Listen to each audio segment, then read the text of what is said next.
انسان اپنے ابتدائی دور سے غاروں کے اندر زندگی بسر کرتا رہا ہے۔ غار انسانوں کا مسکن تھا۔ وہاں وہ لکڑیاں جلاتے، جانوروں کا شکار کرتے اور وہاں ذخیرہ کر کے رکھتے تھے۔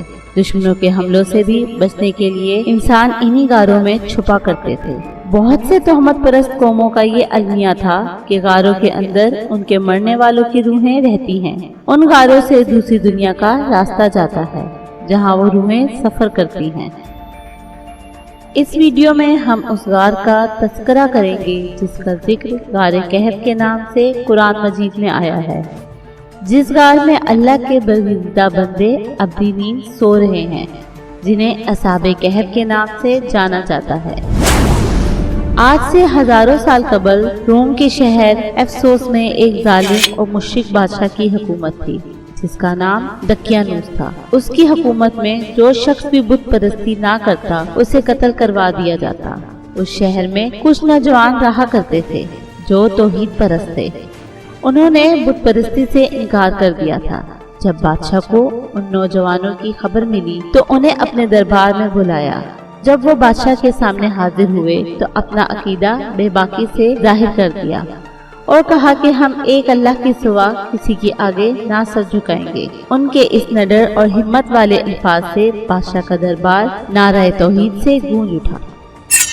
دراصل یہ نوجوان شہر کے ایک اعلیٰ خاندان اور مقامی خاندان سے تعلق رکھتے تھے اور اپنے خاندان کے نامور اور بہادر سپوت تھے۔ انہوں نے کھلے عام بادشاہ کے مشرکانہ مذہب سے انکار کر دیا۔ دقیانوس نے ان نوجوانوں کو 3 دن کی مہلت دی کہ اپنی بات سے پھر جاؤ ورنہ تم لوگوں کو سولی پر چڑھا دیا جائے گا۔ جب 3 دن گزر گئے تو وہ تیسرے دن وہ لوگ کچھ مال اور کھانا لے کر رات کے وقت شہر سے باہر نکل گئے۔ بیابانوں میں چلتے چلتے صبح ہو گئی اور وہ ایک پہاڑی سلسلے کے قریب پہنچ گئے جہاں ایک گہرا غار تھا، لہذا کچھ دیر آرام کرنے کے لیے وہ اس غار میں جا کر لیٹ گئے جہاں انہیں گہری نیند آ گئی۔ اس لیے انہیں اصحاب کہف یعنی غار والے کہا جاتا ہے۔ جب یہ لوگ غار میں سوئے تو اللہ نے ان پر موزانہ کیفیت طاری کر دی اور وہ وہاں ایسی نیند سو گئے جو نہ ہی عام نیند تھی اور نہ ہی موت، کیونکہ وہ ایک گہری نیند سی کیفیت میں چلے گئے تھے۔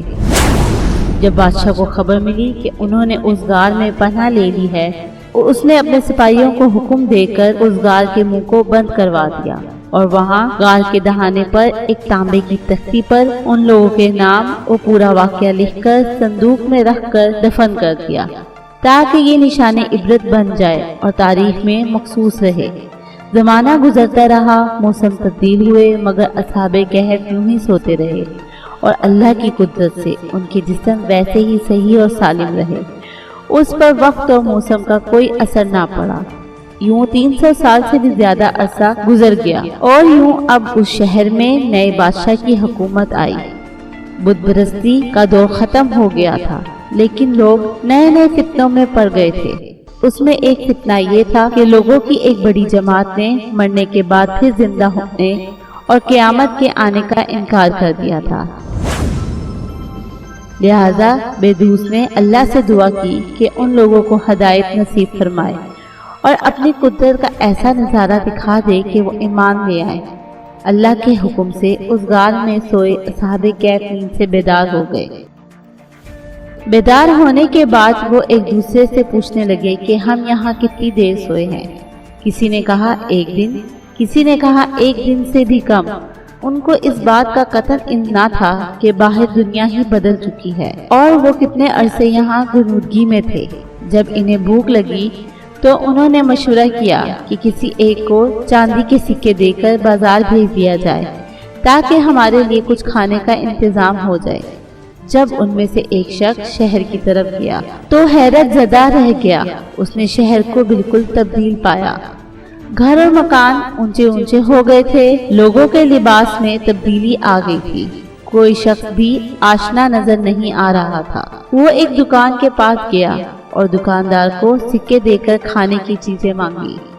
جب اس دکاندار نے اس سکے کو دیکھا تو پوچھنے لگا، تمہیں یہ سکے کہاں سے ملے ہیں؟ کیا تمہیں کوئی خزانہ مل گیا ہے؟ یہ تو سینکڑوں سال پرانے بادشاہ کے سکے ہیں۔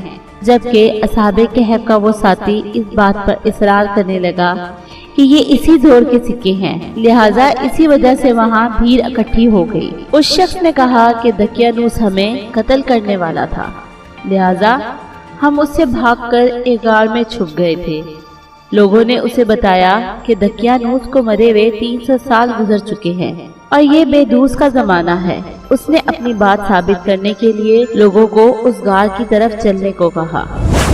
جب غار میں موجود اصحاب کہف نے لوگوں کے ہجوم کو آتے دیکھا تو وہ سمجھے کہ دقیانوس کی فوج نے انہیں ڈھونڈ لیا ہے، لہٰذا وہ اللہ سے دعا کرنے لگے۔ جب شہر کے لوگ اس غار کے پاس پہنچے تو اصحاب کہف باہر آئے تو سارا ماجرا کھل گیا۔ یہ زمانہ ہی کچھ اور ہے اور وہ اس غار میں سینکڑوں سال سے سو رہے تھے۔ اتنے میں بادشاہ بے دوس بھی وہاں پہنچ گیا۔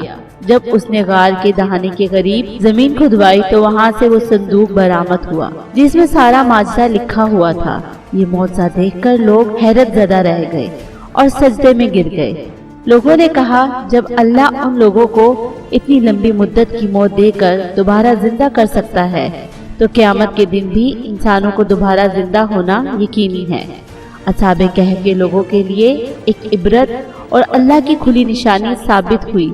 انہوں نے بادشاہ سے رخصت لی اور شہر والوں کے لیے سلامتی اور ہدایت کی دعا کر کے اس غار میں دوبارہ چلے گئے اور پھر ابدی نیند سو گئے۔